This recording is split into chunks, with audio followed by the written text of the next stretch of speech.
Thank you for tuning in to this edition of Nasdaq Amplify's Issuer Spotlight, where we feature conversations with leaders of some of the world's most innovative and growth-oriented small-cap companies. Today, I'm joined by Hyunsu Jung, Chief Executive Officer, and David Knox, Chief Financial Officer of Nasdaq-listed Hyperion DeFi. Gentlemen, thank you so much for being here. Thank you for having us. Hyunsu, let's start with you. Can you start by telling us a little bit about Hyperion DeFi and what you're working on? Definitely.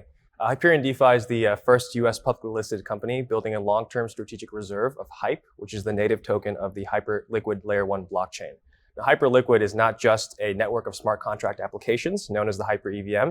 It also has one of the highest revenue-generating, fastest-growing perpetual DEXs known as the Hypercore. And so it's very unique compared to other blockchain ecosystems.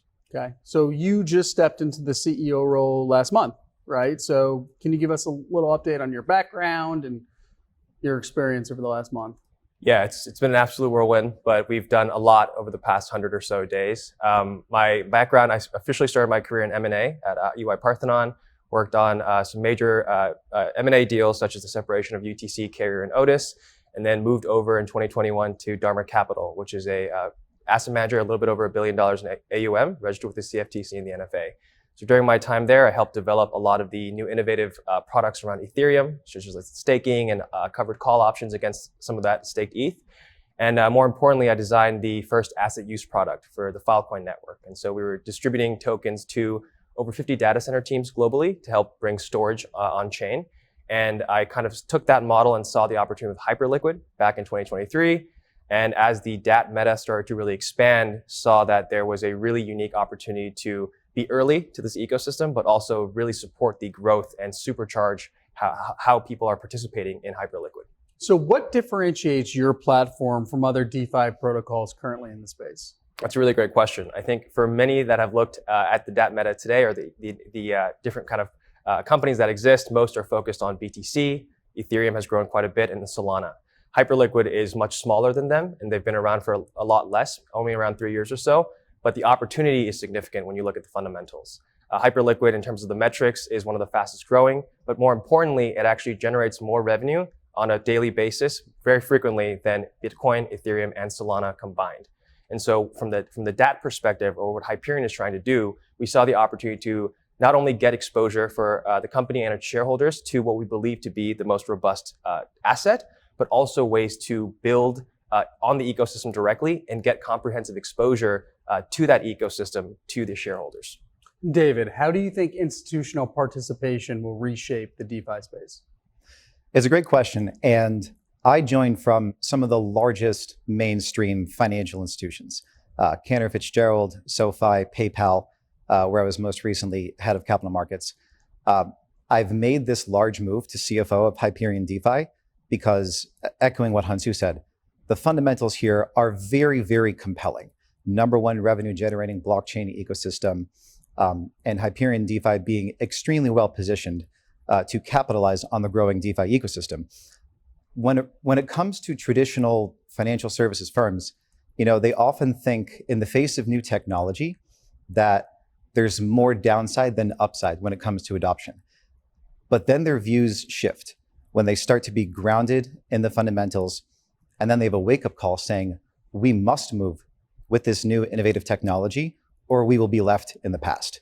I think that's going to happen more and more. I certainly believe it enough to make the move. But as an example of that, just yesterday, S&P announced a new digital markets index with Hyperliquid as one of the top 10 holdings. And it's going to be the newest blockchain cryptocurrency inside that ecosystem. I think it only grows from here as the fundamentals continue to be proven out time and time again. So do you think that the regulatory overhang is a hurdle to adoption? Like, how are you thinking about regulatory uncertainty, both in the US and abroad, when it comes to DeFi operations? So first I'll say Hyperliquid Labs submitted a comment letter to the CFTC in May. We, of course, maintain very close dialogue with the SEC and with Nasdaq. But taking a step back, we are operating and living on the cutting edge of financial innovation. And when you do so, we believe we have a core responsibility to operate sustainably. What that means is very high standards as it relates to AML KYC, as it relates to financial operations and rigor, and as it relates to risk mitigation, controls, and governance. So in that context, I think we are very well positioned for whatever unfolds from a regulatory perspective. And frankly, we welcome the additional regulatory clarity as it relates to the ecosystem as a whole. Hyunsu, what do you see as the biggest misconception about DeFi today?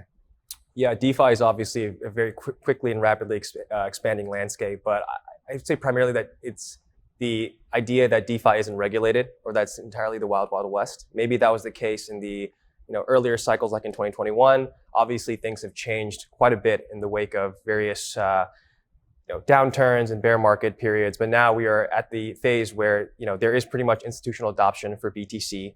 Ethereum is being looked at also very seriously, and now you have for other ecosystems that are serving incredible purposes, whether it's topics of AI or IP, or in the case of Hyperliquid, entire financial, kind of rebuilding financial infrastructure, right?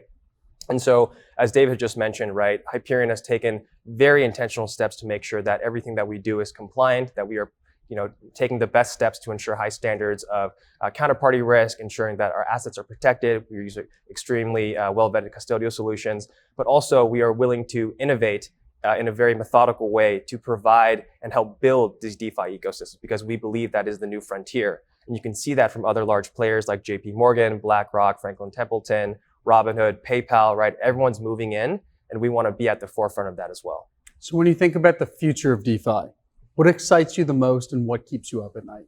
For either of you. I think to start, well, really one of the things that's been most important to me about DeFi, and I've been involved in the space since 2017, is that it does provide permissionless global access to finance in a way that's equitable, right? Stablecoins is probably one of the most valuable innovations that's come out of this space, where if you're in a country like Turkey, for example, or anywhere where your country or currency has debased quite a bit, if you were able to hold stablecoins, then you are able to more so retain the value of the stable dollar, and then you're able to diversify into other tokens that may be used in smart contract applications. So, for example, like on Ethereum or Hyperliquid, you're able to access kind of neo-banking, right? You get to do lending and borrowing. You're able to directionally position in ways that you believe reflects your future outcome of the market, whatever that may be, right? And so I think that's really an important component that we are helping to also build and support through Hyperion. So obviously we're here at Nasdaq Market Site in Times Square.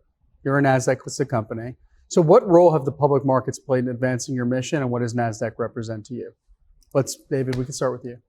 Nasdaq represents growth, innovation, public access, and positioning the financial picture of the future. And we're very pleased to be on it. Hyunsu? Similar to David, right? It's really given us a way to also leverage the platform that we have as a public company, list on the Nasdaq, to more directly be at the forefront of expressing the value of next generation financial infrastructure, right? We believe that to be Hyperliquid. Other companies may believe that it's other ecosystems, and we have extremely high conviction in what we're doing at Hyperion and the work that we're doing to further kind of bring awareness to and make sure that from the regulatory standpoint, things are compliant, and that we are innovating as much as we can to support Hyperliquid. And that's been our goal from the beginning, and being on the Nasdaq helps us really accelerate that. And it's certainly an exciting time for the space, and we're excited to watch you continue and grow and innovate as a Nasdaq listed company. If you want to learn more about Hyperion DeFi, they trade right here on Nasdaq under the symbol HYPD. Gentlemen, thank you so much for being here, and thank you all for watching.